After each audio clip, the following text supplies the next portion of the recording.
저번에 제가 이 청문회를 보니까 어떤 장관 후보자의 아내가 영국에 있을 때 도자기를 많이 모았다가 한국에서 팔았다는 이유로 큰 비난을 받아가지고 그 장관 후보자가 낙마한 경우가 있었습니다.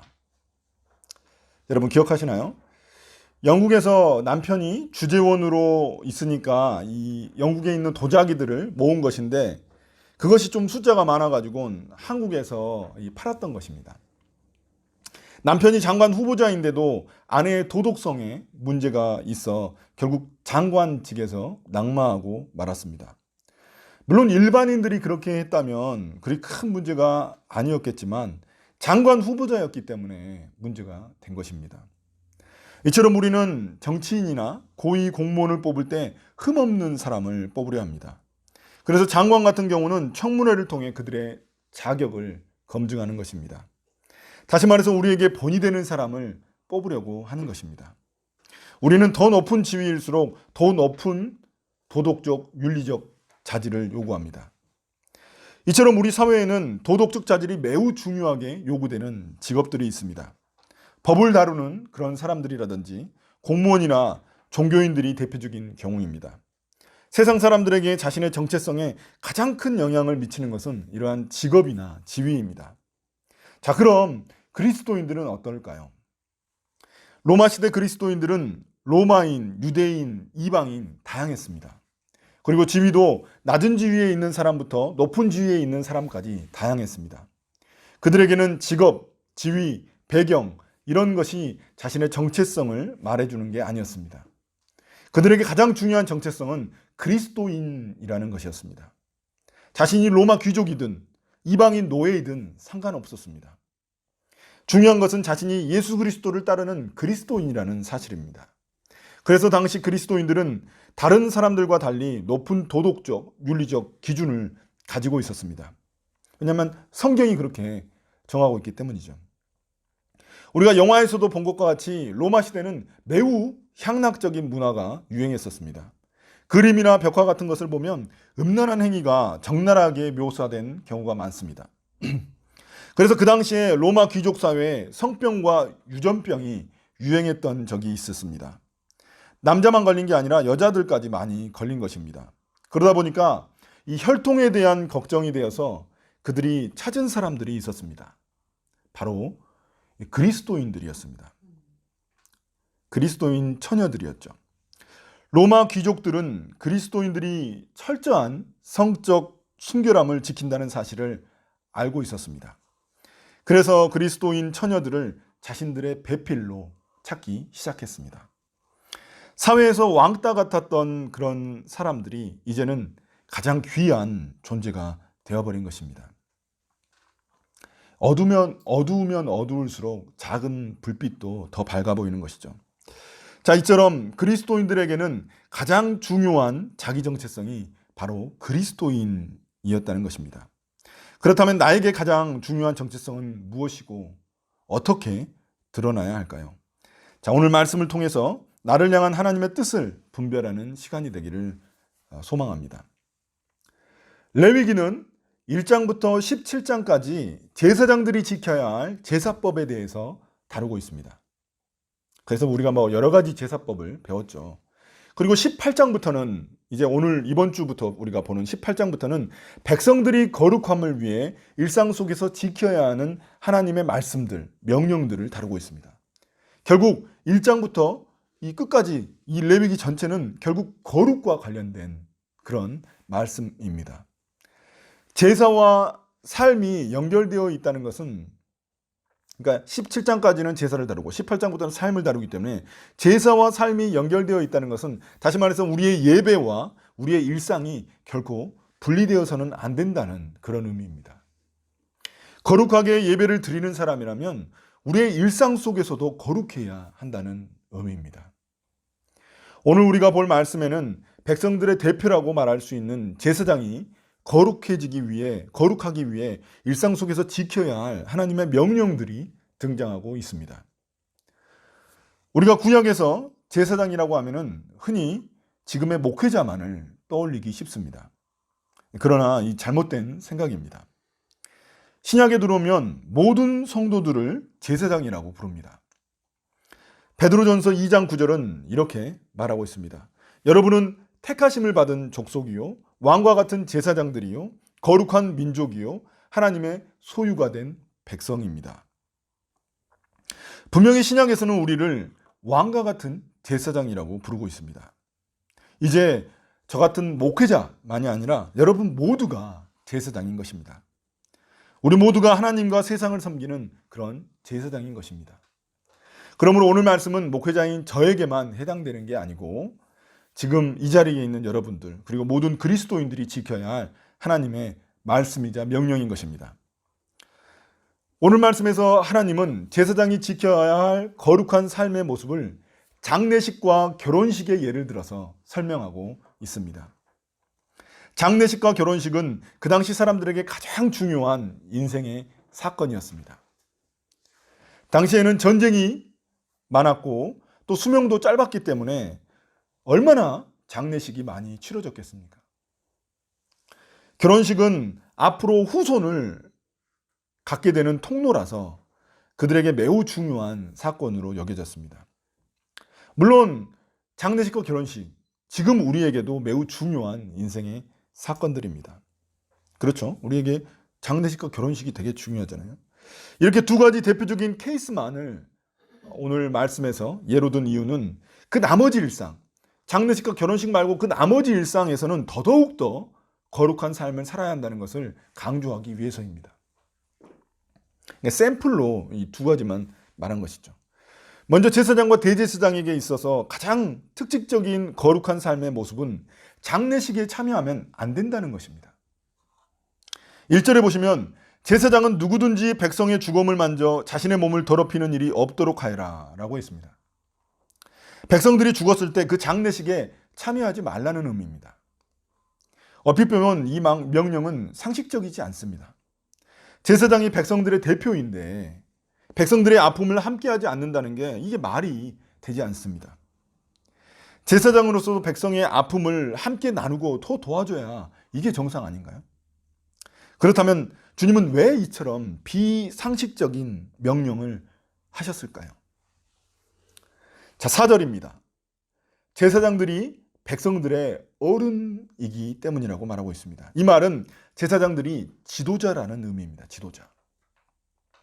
그들이 백성들의 지도자이기 때문에 더 높은 수준의 거룩한 삶이 요구된다는 것입니다. 사람들에게 거룩의 본이 되어야 하기 때문입니다. 자, 그럼 왜 굳이 장례식에 참여하지 못하게 하는 것일까요? 왜냐하면 죽은 사람을 만지면 부정한 상태가 되기 때문입니다. 우리가 레위기에서 봤지만 레위기에서 하나님은 생명의 근원이십니다. 그래서 그 생명과 가장 멀리 떨어져 있는 상태가 바로 죽음입니다. 빛과 어둠이 함께할 수 없고 생명과 죽음이 함께할 수 없습니다. 그래서 제사장들은 거룩하신 하나님, 생명의 근원이신 하나님을 섬기는 사람들이기 때문에 죽음을 멀리해야만 하는 것입니다. 그래서 장례식장에 가지 못하는 것이죠. 레위기 11장에 보면은 이 동물 사체를 만지는 백성도 부정해지고 사람의 시신을 만지는 백성은 더 부정해집니다. 그래서 동물의 사체를 만지면 하루 동안 부정한 상태가 되지만 사람의 시신을 만지면 일주일 동안 부정한 상태가 됩니다.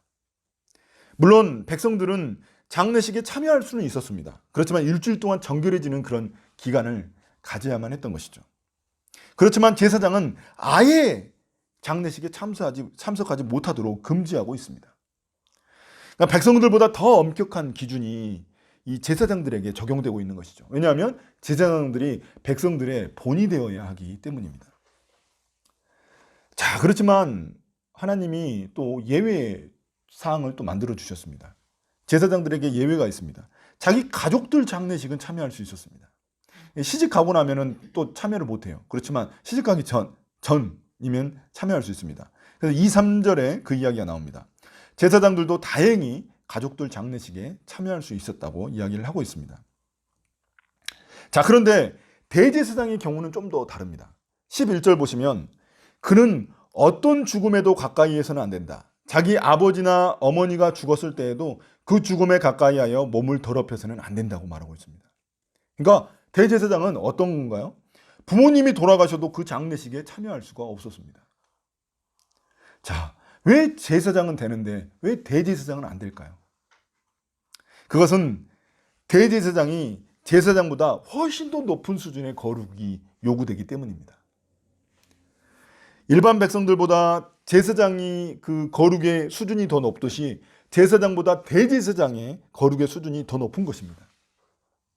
왜냐하면 제사장은 수가 많습니다. 그래서 제사장이 장례식 때문에 자기 일을 못하면 다른 사람이 대신해 줄 수 있었습니다. 그런데 대제사장은 한 명이에요. 아무도 대신해 줄 사람이 없어요. 그래서 대제사장은 떠나지 못하는 겁니다. 성소를. 자, 그렇기 때문에 더 엄격한 기준이 대제사장에게 요구되는 것입니다. 여러분, 거기서 그런데 그치는 것이 아니라 장례식장에서 애도하는 모습도 또 중요하게 여겼습니다. 5절에 보시면 제사장들은 머리를 밀어가지고 대머리가 되거나 구렛나루를 밀거나 몸에 칼자국을 내면 안 됩니다. 도대체 이게 거룩과 무슨 상관이 있는 것일까요? 이것은 당시 이방인들의 풍습과 관련이 있습니다. 이방인들은 죽은 사람을 애도할 때 슬픔을 표현하기 위해 머리털을 밀어가지고 대머리로 만들거나 아니면 수염을 깎아버렸고 다 깎았거나 아니면 자해를 내가지고 몸에 상처를 내고는 했습니다. 그게 자신들의 슬픔을 표현하는 방식이었어요. 주님은 이것이 죽은 사람을 숭배하던 그런 이방인들의 풍습이었기 때문에 금지시키신 것입니다. 여러분, 우리나라도 제사 문화에 보시면 죽은 사람을 숭배하는 문화죠. 제사 문화가. 절을 하잖아요. 절을 하고 그 먹을 것을 막 놔두잖아요. 이런 것들이 죽은 사람을 숭배하는 문화이기 때문에 그리스도인들은 그렇게 하지 않는 것입니다. 대제사장은 어떨까요? 대제사장은 더 엄격하겠죠. 10절입니다. 머리를 풀거나 옷을 찢으며 애도해서는 안 된다고 말하고 있습니다. 하나님이 대제사장의 머리에 기름을 부었고 예복도 거룩하게 구별된 아주 아름다운 옷으로 만들어 주셨기 때문입니다. 그래서 대제사장에게는 제사장들보다 더 높은 수준의 거룩이 요구되는 것입니다. 부모가 죽었는데 장례식장에 가지 못하고 자신의 슬픔도 표현하지 못하는 이런 대제사장들은 얼마나 힘들었겠습니까? 그렇지만 하나님께 기름 부음 받아 하나님의 소유가 된 사람이기 때문에 보통 사람들처럼 해서는 안 되는 것입니다. 이제 그의 첫 번째 정체성은, 이 대제사장들의 첫 번째 정체성은 누군가의 아들이 아닌 거예요. 이제 대제사장이 되었다는 말은 이제는 하나님의 소유가 되었다는 것이고, 이제는 그 하나님을 섬기는 바로 제사장이라는, 대제사장이라는 그것이 바로 그의 정체성이었던 겁니다. 첫 번째 정체성이었던 것입니다. 그래서 부모의 장례식조차도 참석할 수 없었던 것입니다. 자, 그럼 제사장과 대제사장들의 결혼은 어땠을까요? 결혼식은 어떨까요? 자, 7절입니다. 제사장들은 부정한 여자와 결혼할 수 없었습니다. 몸을 파는 여자라든지 간음으로 인해 남편에게 이혼당한 여자하고는 결혼할 수 없었습니다. 그렇지만 누구랑은 결혼할 수 있었냐면 과부하고는 결혼할 수 있었습니다. 그래서 과부에 대한 이야기는 없죠. 또한 9절에 보면은 제사장의 딸이 만약 음행을 저지르면은 아버지를 더럽힌 것과 같이 여겨져 가지고 화형에 처해졌습니다. 백성들의 경우에는 간음하면은 어떻게 하냐면 간음한 남자 여자를 갖다가 투석형을 합니다. 돌로 던져 죽이거든요. 지금도 아랍 국가에서는 그렇게 하고 있잖아요. 그런데 제사장의 딸인 경우에는 그 돌 투석형보다 더 끔찍한 화형을 이렇게 시킵니다. 왜냐하면 더 기준이 엄격한 것이죠. 자, 그러면 대제사장은 어떨까요? 대제사장 기준은 더 까다롭습니다. 과부도 안 되고, 결혼할 때 과부도 안 되고, 뭐 이혼한 여자도 안 되고, 무조건 처녀하고만 결혼을 해야만 했습니다. 왜냐하면 만약 아내가 과부나 이혼한 여성일 경우에는 아이가 누구의 자식인지 분별하기가 어려운 상황이 닥칠 수가 있는 겁니다. 그걸 의심받을 수가 있어요. 누구의 자식인지. 그래서 대제사장은 계속 혈통으로 이어지는 것이기 때문에 그 순수 혈통, 자신들의 혈통을 유지하기 위해서는 방법이 없었어요. 그래서 처녀하고만 결혼을 했습니다. 이게 오늘 말씀에서 제사장들이 지켜야 할 하나님의 명령들입니다. 여러분 어떻습니까? 이런 제사장과 대제사장의 그 장례 방식과 결혼 방식을 지금 우리도 따라야 할까요? 그럼 우리도 장례식장에 가면 안 되고 결혼도 처녀하고만 해야 하는 것일까요? 우리 그리스도인들이 부정해질까봐 장례식도 가지 않는다고 하면 누가 이해해 주겠습니까? 또한 우리 그리스도인들이 순수한 처녀하고만 결혼해야 한다면 누가 이해를 해주겠습니까? 지금의 가치관으로서는 도저히 이해할 수 없는 하나님의 명령들입니다. 자, 그럼 우리는 어떻게 해야 될까요? 다행히도 우리에게는 예수님이 계십니다. 다행히도 우리는 그렇게 할 필요가 없습니다. 구약에서 이렇게 말하는 율법들은 우리의 대제사장이신 예수 그리스도께서 이미 성취하셨습니다. 그것을 우리는 히브리서를 통해서 배웠죠. 히브리서의 핵심은 뭐라고요? 예수님이 우리의 대제사장이시다. 그분이 우리의 대제사장이 되셨어요, 벌써. 그래서 우리는 이제는 더 이상 동물 제사를 드릴 필요도 없고 이런 율법을 따를 필요가 없다는 것입니다. 그렇지만 우리가 이걸 그럼 내팽개쳐야 됐냐? 그건 또 아니에요. 우리는 이 율법을 통해서 하나님이 우리에게 그 율법을 주신 본질적인 의도만 파악하면 되는 것입니다. 그 의도만 알면 되는 거예요. 하나님이 왜 이런 율법을 주셨는지, 왜 제사장들에게 이런 명령을 주셨는지 그 의도, 하나님의 의도만 파악하면 되는 것입니다. 자, 이런 하나님의 명령의 본질은 무엇일까요? 바로 거룩한 삶에 있습니다. 그리고 그 거룩한 삶의 방법은 구별됨에 있습니다. 이 구별됨이란 무조건 세상 사람들과 다른 행동을 해야 된다, 이걸 말하는 것은 아닙니다. 그냥 하나님 말씀에 순종하다 보니까 세상 사람들과 구별되게 된 거예요. 구별되려고 구별된 게 아니고 구별되어진 거예요, 그냥. 세상 사람들이 살아가는 방식과 전혀 다른 삶의 방식을 갖고 있기 때문에 구별되는 것입니다. 전혀 다른 삶의 방식이란 무엇을 말할까요? 수없이 많겠죠. 어떤 삶의 모습인지는. 그러나 그것의 원리, 다른 삶의 방식의 원리는 우리 삶의 최우선순위를 하나님을 섬기는 일에 두는 것입니다. 그게 원리라는 거예요. 구별된 삶의 원리는 하나님을 섬기는 일을 우리 삶의 최우선 순위로 두는 것이라는 겁니다. 여러분, 세상에서 결혼과 장례 얼마나 중요한 의식입니까? 그런데 제사장에게는 그 결혼과 장례보다 더 중요한 게 뭐냐면 하나님을 섬기는 일이었어요. 왜냐? 그들의 첫 번째 정체성은 제사장이기 때문입니다. 그래서 부모님 장례식에도 가지 못하고 함부로 슬픔도 표현하지 못하고 신부도 까다롭게 구해야만 했던 것입니다. 이것은 왕 같은 제사장인 우리의 정체성과도 연결되어 있습니다. 나의 최우선 정체성이 그리스도인이라면 하나님을 위하는 일에 우리의 삶의 우선순위가 확고해야만 합니다. 예전에 조수미 씨 이야기를 들은 적이 있습니다. 조수미 씨 다 알죠? 조수미 씨는 아버지 장례식에 참석하지 못했다고 합니다. 왜냐하면 아버지 장례식 날 공연이 있었기 때문에 어머니가 미리 알려주지 않으신 겁니다.